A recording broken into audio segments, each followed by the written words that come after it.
இல்ல அது ஏன் எரிக்கணும்னு சொல்றாங்கன்னா, அக்னிக்கு வந்து பாத்தீங்கன்னா விஷத்தையும் மாற்றக்கூடிய ஆற்றல் உண்டு. விஷத்தன்மையும் மாற்றக்கூடிய பவர் யாருக்குன்னா அக்னி பகவானுக்கு தான் இருக்குது. இப்போ நம்ம கிட்டத்தட்ட இந்த 3 மாதமாகவே நமக்கு கபமாத காலமா இருந்ததுனால, இந்த நம்மளுடைய உபாதைகள் நிறைய ஏற்பட்ட அந்த துணிகள், தலையணை இதெல்லாம் அதுல இருக்கும். ஆகையினால அந்த அக்னியில அதை போடும் பொழுது என்ன ஆகும் அப்படின்னா, அந்த நஞ்சை முறிக்கக்கூடிய ஆற்றல் உருவாகி அடுத்து பிறக்கின்ற புது வருடம் வீடு முழுக்க வெள்ளை அடிப்பாங்க.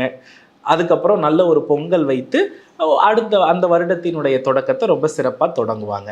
அதனால உங்களுடைய வீட்டில் நிறைய உபாதைகள் இருந்து நிறைய ஜுர நோய்களால் பாதிக்கப்பட்டிருந்தா நீங்க பயன்படுத்திய பெட்ஷீட், தலையணை, உறை, புரியுதுங்களா, திரைச்சீலை, வீட்டுடைய ரொம்ப நாளா இருந்துகிட்டு இருக்க திரைச்சீலை, இதை எல்லாமே எரிச்சிட வேண்டாம்.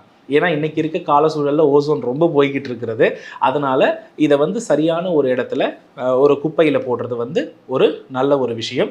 நீங்க எரிக்கணும் அப்படின்னா என்ன பண்ணலாம்னா, சாதாரணமா வந்து பாத்தீங்கன்னா சமித்து குச்சிகள், அதே மாதிரி வந்து பாத்தீங்கன்னா பனை ஓலை மட்டை, இது மட்டும் லைட்டா வந்து நம்ம எரித்து என்ன பண்ணலாம்னா அந்த போகியை வந்து சிறப்பா கொண்டாடலாம். ஏதாவது ஒரு சின்ன துணியை போட்டு கூட நம்ம எரித்து என்ன பண்ணலாம்னா நம்ம கொண்டாடலாமே தவிர வேற எதுவுமே வந்து இயற்கையை மாசுபடுத்தக்கூடிய அளவுக்கு தயவு செய்து எதுவும் பண்ண வேண்டாம்.